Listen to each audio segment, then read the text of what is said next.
আল্লাহর নবীর মা আমিনা ডাক দিয়া বলেন, তামাম পৃথিবীর মহিলাদেরকে শোনো গো, আমার সন্তান মুহাম্মদ আমার গর্ভে যখন যায়, আমি যখন গর্ভবতী, দুনিয়ার মহিলারা যখন গর্ভবতী হয়, তাদের যে সিস্টেমটা, তাদের যে নমুনারা, তাদের যে আলামতরা আর আমার আলামতের ভিতরে ভিন্ন। কেমন ভিন্ন? আমিনা বলেন, আল্লাহর নবীর মা হযরত আমিনা বলেন, আমার সন্তান মুহাম্মদ যখন আমার গর্ভে যাওয়ার সাথে সাথে আমার শরীরটা পরিপূর্ণ সুস্থ হয়ে গেছে।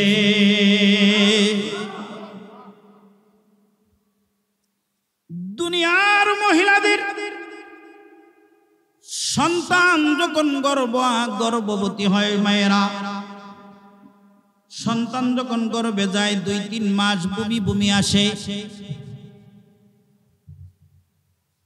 রক্ত শূন্য হয়ে যায়, আয়রনের অভাব হয়, রুচি চলে যায়, শরীর দুর্বল হয়ে যায়, ঠিক কিনা?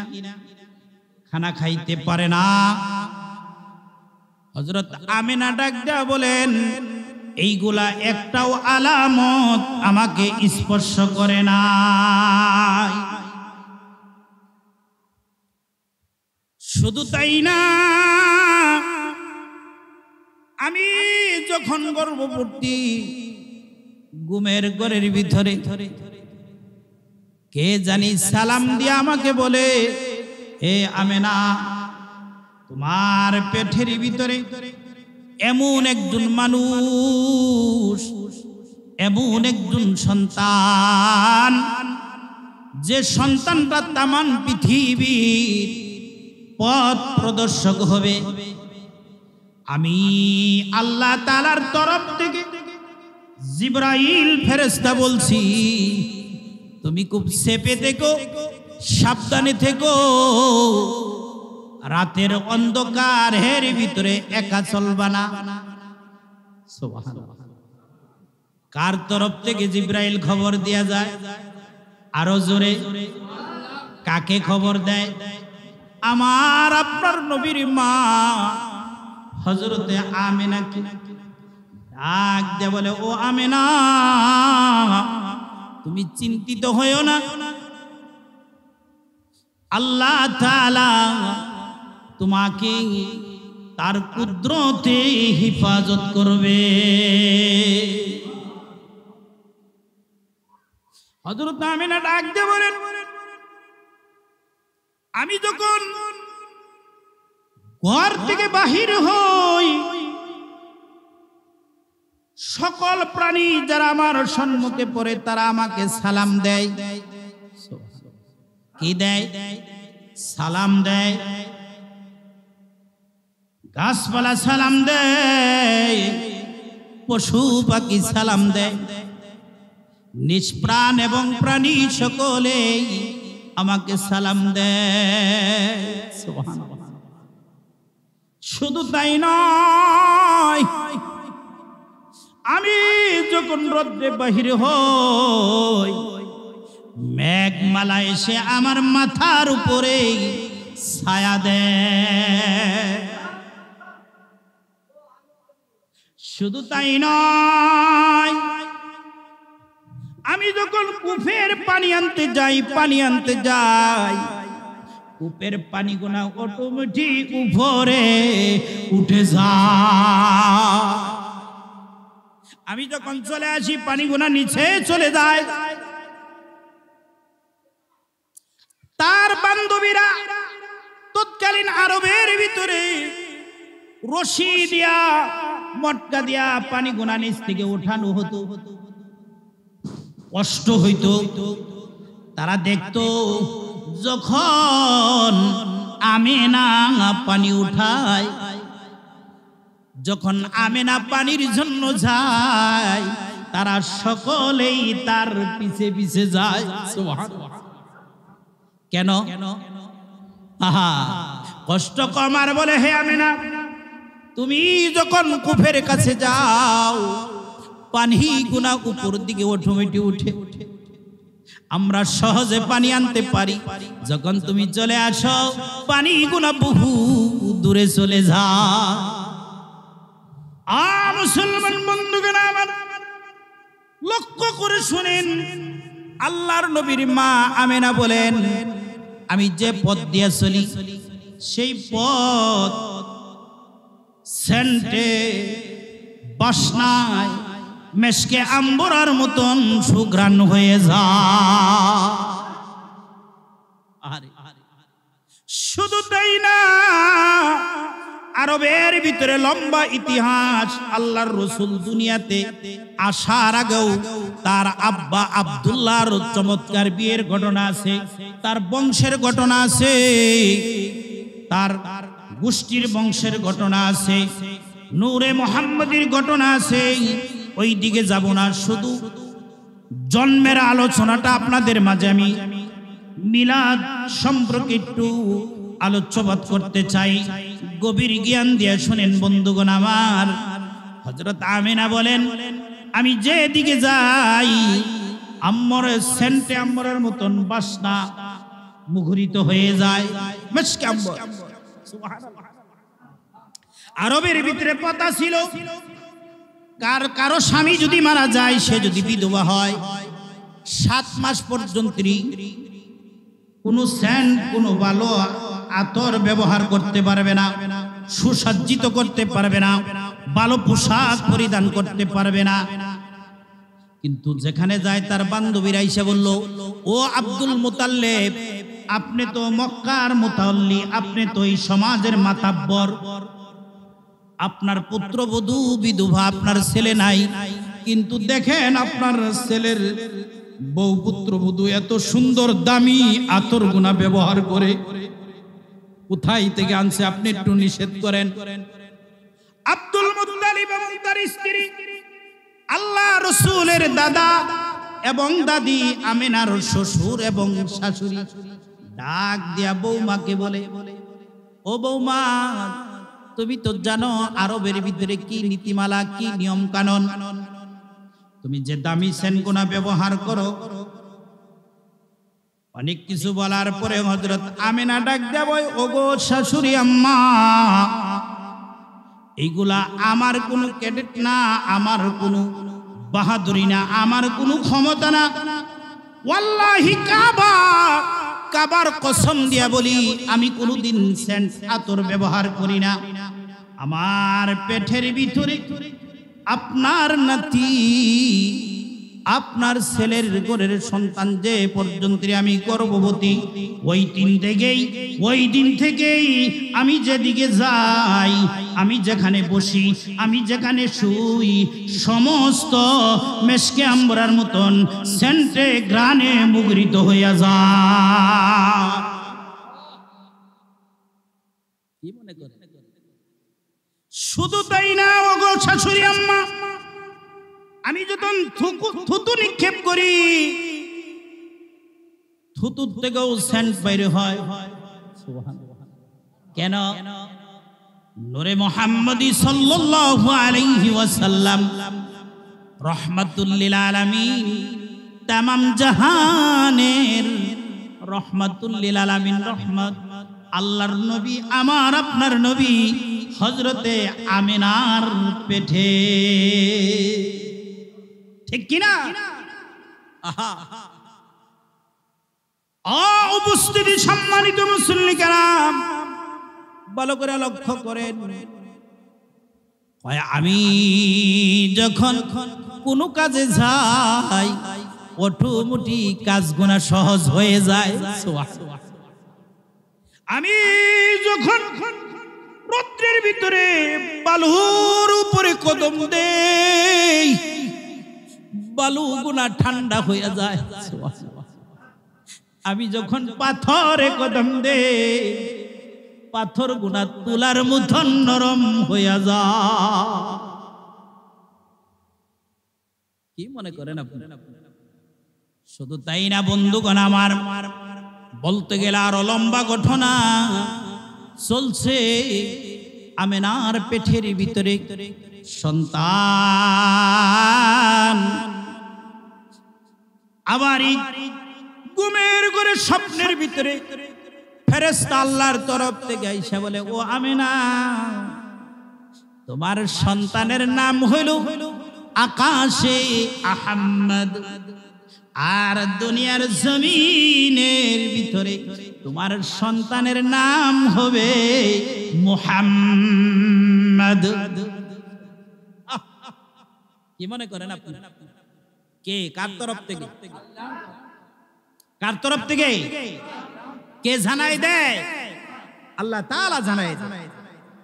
কাকে জানাই দেয়? হ্যাঁ, নবীজির মা হযরত আমিনা। দিন যাইতেছে, অলৌকিক ঘটনাগুলো বাড়তাছে। দিন যাইতেছে, অলৌকিক ঘটনাগুলো বাড়তাছে। আল্লাহর নবী দুনিয়ার জমিনে যখন আসবে, যে ঘরের ভিতরে আমেনা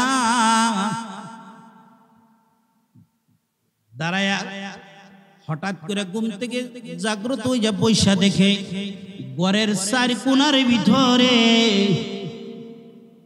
পৃথিবীর ভিতরে আধি থেকে শুরু করে শ্রেষ্ঠ চারজন মহিলা চার কোণার ভিতরে বসা।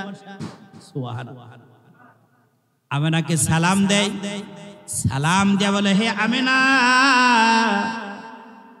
তুমি আমাকে চিনবা না, আমি হইলাম হযরতে হাওয়া আলাইহিস সালাম।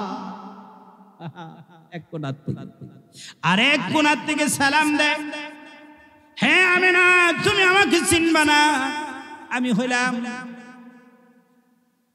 মারিয়াম, পয়গম্বর ঈসা আলাইহিস সালাতু সালামের আম্মা। কে পাঠাইছে? আরো জোরে বলেন, কে? আরেক কোণার থেকে সালাম দে, আমি হইলাম আসিয়া, আমি আল্লাহ তাআলা হযরত আমিনার সন্তান ভূমিষ্ঠ হবে, প্রসব হবে, এই জন্য টিম পাঠাইয়া দিছে, ডাইরি পাঠাইয়া দিছে, বিশ্বরমণীদেরকে, পবিত্র মানুষদেরকে। সুবহানাল্লাহ। কিছুক্ষণের ভিতরে দুনিয়ার ভিতরে সন্তান যখন মা প্রসব করে, সন্তান যখন ভূমিষ্ঠ হয়, পেটের ভিতরে ব্যথা শুরু হয়ে যায়, কথা ঠিক কিনা? কিন্তু হযরত আমিনা ডাক দিয়া বলেন, ও জগতের মহিলারা শোনো, আমার সন্তান যখন আমি প্রসব করেছি, ভূমিষ্ঠ হয়েছে, আমার পেটের ভিতরে কোনো ব্যথা না। সুবহানাল্লাহ। কি মনে করেন আপনি? সিজার হয়, কত কিছু হয়, ব্যথায় ব্যতীত হইয়া দুনিয়ার থেকে চলে যায়। স্ত্রী স্বামীর কাছে মাপ চায়, সন্তানের কাছে মাপ চায়, বাপের কাছে, মার কাছে, শ্বশুরের কাছে, শাশুড়ির কাছে, কত মানুষের কাছে ক্ষমা চায়, মাপ চায়, ঠিক কিনা? কিন্তু হযরতে আমিনা বলে, আমার কোনো ব্যথা নাই, শুধু তাই না, আমার পেটও বড় হয় না। দুনিয়ার সন্তান গর্ভবতী হইলে 8 মাস, 9 মাস, 10 মাস হয়ে গেলে পেট বড় হয় কিনা? এটাই তো স্বাভাবিক। আমি আর আপনি কত কষ্ট, রাত ঘুমাইতে পারে না, দিন ঘুমাইতে পারে না, এই পাশ ওই পাশ হয়, ঠিক না? কত ব্যথায় হযরত আমিনা ডাক দিয়ে বলেন, ও জগতের মহিলারা শোনো, আমার সন্তান শিশু মুহাম্মদ আমার পেটের ভিতরে ছিল, পেট বড় হয় নাই, ব্যথা হয় নাই, যেদিন ভূমিষ্ঠ হলো, সন্তান প্রসব হলো, কোনো রক্ত বাহির হয় না। সুবহানাল্লাহ। সন্তান দুনিয়াতে আসলে কিছুক্ষণ পরে পাক করতে হয়, পরিষ্কার করতে হয়। আমার আপনার নবীর বেলায়, শিশু মুহাম্মদের বেলায় কোনো অপবিত্র না, সে হলো পবিত্র সন্তান, পাক সন্তান। আসার সাথে সাথে গড্ডা আলোকিত হয়ে গেল,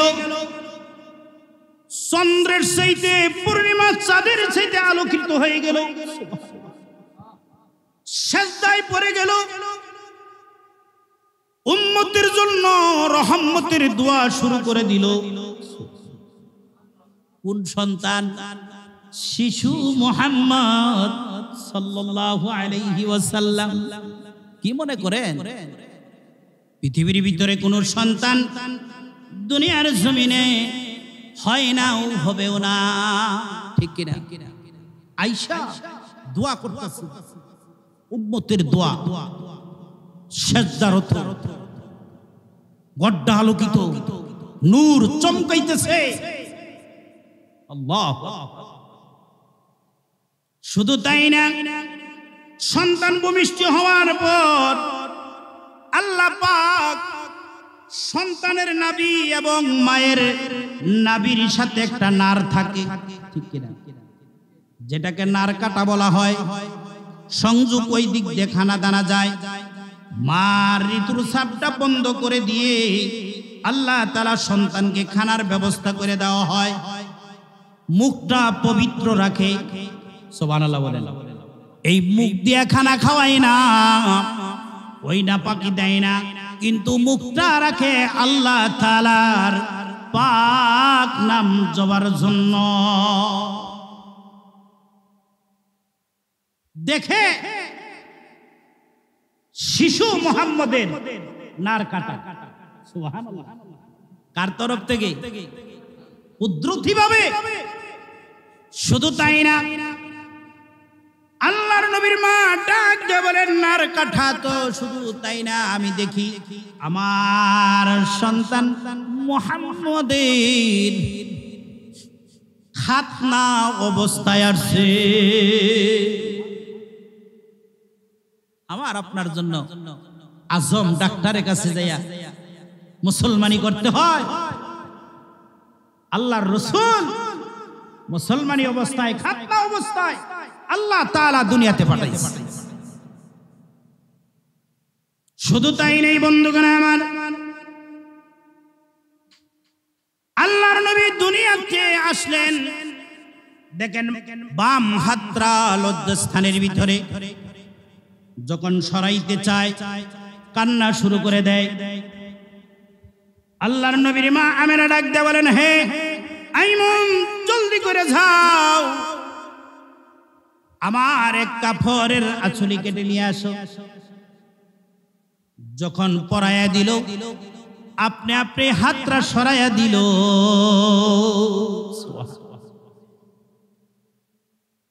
কি আমাদের দ্বারা কি সম্ভব?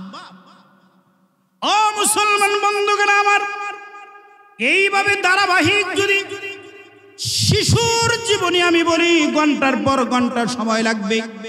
আরো মজার ঘটনা দেখেন, যখন শিশু মুহাম্মদ দুনিয়ার জমিনে আসলো,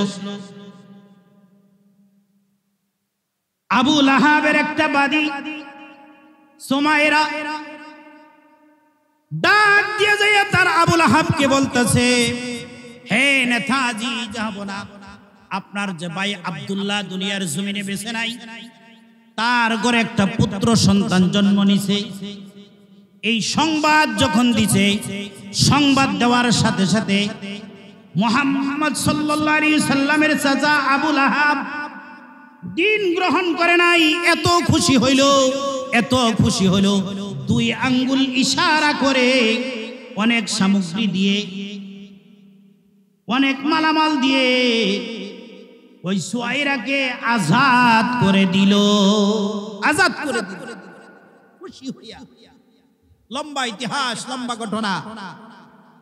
আবু লাহাব দুনিয়ার জমিন থেকে বিদায় নিয়ে গেছে। আল্লাহর রাসূলের আরেক চাচা হযরতে আব্বাস রাদিয়াল্লাহু তাআলা, নাম কি? আব্বাস। রাসূলের বাপ চাচারা ভাই ছিল 10 জন। কতজন? 10 জন। সবার ছোট ছিল আব্দুল্লাহ। আব্বাস স্বপ্নে যুগের ভিতরে আবু লাহাবরে দেখলো। আবু লাহাবরে ডাক দিয়ে বললেন, আবু লাহাব, কবরের জগতের ভিতরে তুমি কেমন অবস্থায় আছো? আবু লাহাব বলল, ভাই খুব কঠিন অবস্থায় আযাবে আছি, কঠিন অবস্থায় আযাবে আছি। প্রতিদিন জাহান্নামের আগুন, প্রতিদিন জাহান্নামের আগুন। কিন্তু মনে রাখো ভাই, আমার বাতিজা শিশু মোহাম্মদ যেদিন দুনিয়ার জমিনে ভূমিষ্ঠ হইল, আমি 2 আঙ্গুল ইশারা দিয়া আমার বাদী সোয়াইরাকে যখন আজাদ করে দিলাম, প্রতি সোমবারের দিন 2টা আঙ্গুল জুসে মধু বিশুদ্ধ পানি মজা মেরে মেরে খাই। আর ওই মধু পানি খাওয়ার কারণে আমার কবরের আযাবটা মওকুফ হয়। এ মনে করে না একজন কাটটা কাফের খুশি হইছে। তারপরে আল্লাহ যদি তার কবরের আযাব মওকুফ করতে পারে, কমাইতে পারে, হালকা করতে পারে, আমি আপনি পাক্কা সচ্চা ঈমানদার, আমরা রাসূলের আশিক, আমরা সুন্নতি আহলে সুন্নাত ওয়াল জামাত, পায়ের তলা থেকে মাথা পর্যন্ত সুন্নাত, রাসূলের প্রত্যেকটা আদর্শ সিরাতকে মানি। তাহলে আমাদের রাসূলের জন্ম নিয়ে খুশি আছে না নাই? জোরে বলেন, খুশি আছে না নাই? আনন্দিত কিনা? এই পর্যায়ক্রমে যখন শিশু মোহাম্মদ আল্লাহ তাআলার তরফ থেকে আসলেন, আব্দুল মুত্তালিব দৌড়ে আইসা মুহাম্মদ সাল্লাল্লাহু আলাইহি সাল্লামকে কুলে নিলেন। কুলে নিয়ে দৌড় দিছে কাবায়, হাতিমে কাবায়। দুনিয়ার মানুষ লক্ষ্য করে শোনো, কাবার সামনে আব্দুল মুত্তালিব যখন নিয়ে গেছে, দেখলো কাবার ভিতরে যা আছে অটোমেটিক সকলেই ওই শিশু মুহাম্মদের জন্য সিজদায় লুটিয়ে পড়েছে। মূর্তিগুলো ভেঙে পড়েছে। পারস্যের ভিতরে 1000 বছর আগুন জ্বলছিল, পূজা করছিল, অটোমেটিক আগুনটা নিভা গেছে। কার আগমনে? আমার আপনার নবীর আগমনে। সুবহানাল্লাহ বলেন। বন্ধু, লম্বা ঘটনা, কেবল শিশু পর্যন্ত গেলাম। এই পর্যায়ে তার নাম রাখা হলো আসমান থেকে মোহাম্মদ। তার আকিকা দেওয়া হলো, তাকে দুধ পান করা হলো, তাকে হালিমাতুস সাদিয়ার ঘরে যাওয়া হলো। অলৌকিক কথা ঘটনা। ও বন্ধু, 6 বছর বয়সে মা মারা গেল, 8 বছর বয়সে তার দাদা মারা গেল। ঠিক কিনা?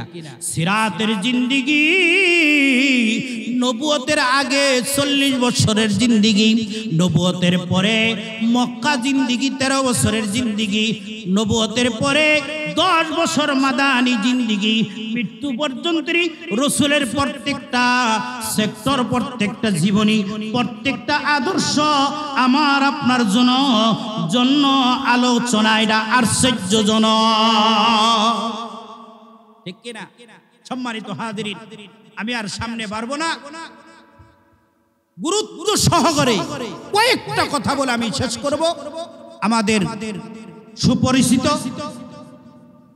হাফেজ মাওলানা বন্ধুবার আব্দুল কাইয়ুম সাহেব গুরুত্বপূর্ণ বয়ান রাখবেন এবং 10টার ভিতরে দোয়া হয়ে যাবে এবং অনেক খানা দানার আয়োজন আছে, আপনারা খানা নিয়ে চলে যাবেন।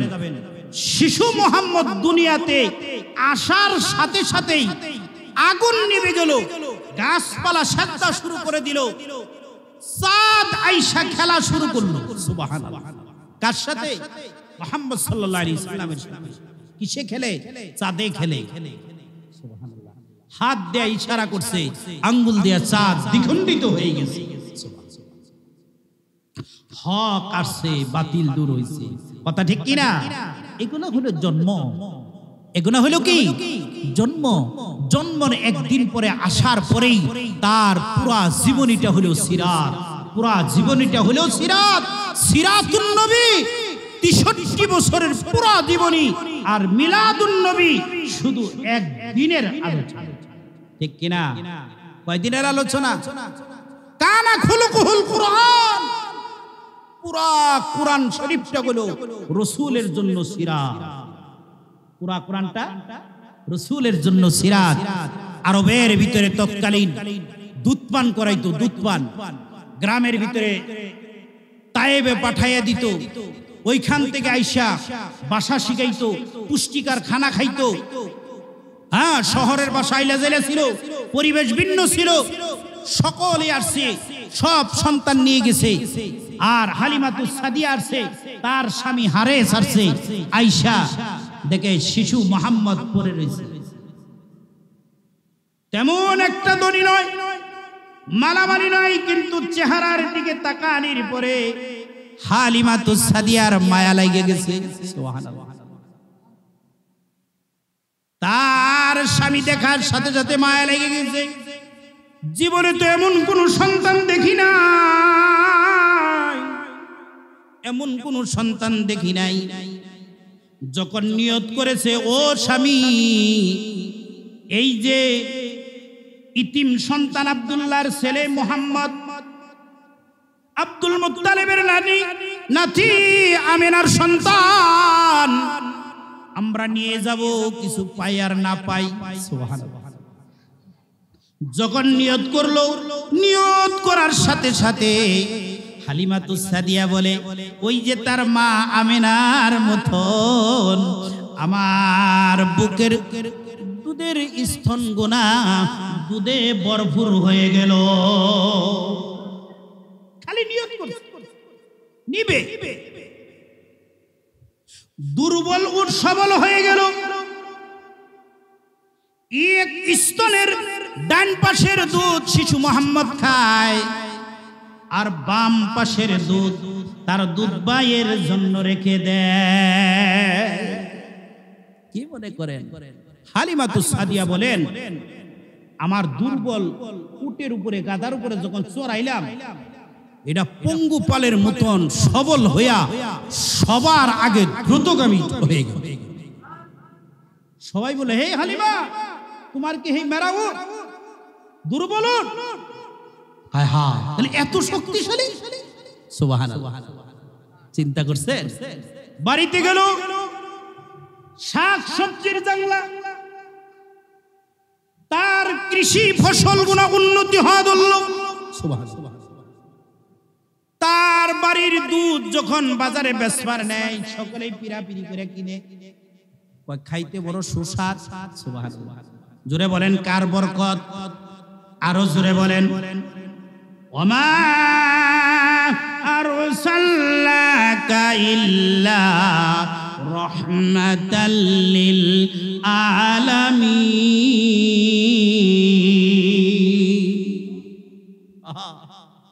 ও বন্ধু, ঘন্টার পর ঘন্টার সময় থাকলে রাসূলের জন্ম আলোচনা করা যায়। কথা ঠিক কিনা? সময় নাই, সুতরাং যতটুকু আলোচনা করেছি অতটুক জানি মানতে পারি। আল্লাহ তাআলা আমাদের সকলকে রাসূলের জন্ম বৃত্তান্ত আলোচনা করে ঈমান আমল বাড়ানোর তৌফিক দান করুক। জোরে বলেন আমিন। আগেই বলেছি, যে কোনো বিষয় রাসূলের আলোচনা করা সেটা ইবাদত। সুবহানাল্লাহ। সেটা কি? ইবাদত। রাসূলের প্রস্রাব পায়খানা নিয়ে আলোচনা করা ইবাদত। কেমনে? পারিবারিক জীবন, ব্যক্তিগত জীবন, সব জীবন আলোচনা করা। বরং আল্লাহ তাআলা কি বলছে? লাকাদ কানা লাকুম ফি রাসূলিল্লাহি উসওয়াতুন হাসানা। আমাদের জন্য উত্তম আদর্শ হলো নবী মুহাম্মদুর রাসূলুল্লাহ সাল্লাল্লাহু আলাইহি ওয়াসাল্লাম। সর্বক্ষেত্রে মানব তো ভাই ইনশাআল্লাহ। আমরা সেই নবীর উম্মত, মাছে ছিল গাছে ছিল ছিল বনের হরিণে মানব কুলে জন্ম নিয়ে ছিলাম না সেই নবীকে ঠিক কিনা আহা গুল সাপে চিনে সাপে চিনে পাকিয়ে চিনে উঠে চিনে গাদাই চিনে সকলেই নবীরে চিনে আমি আশরাফুল মাখলুকাত হইয়া সেই নবীর উম্মত হইয়া নবী চিনি না ঠিক না আল্লাহ আমাদেরকে চিনা এবং আমল করার তৌফিক দান করুন জোরে বলেন আমিন ওয়া আখিরি দাওয়ানা আলহামদুলিল্লাহি রাব্বিল আলামিন আসসালামু আলাইকুম ওয়া রাহমাতুল্লাহি ওয়া বারাকাতুহু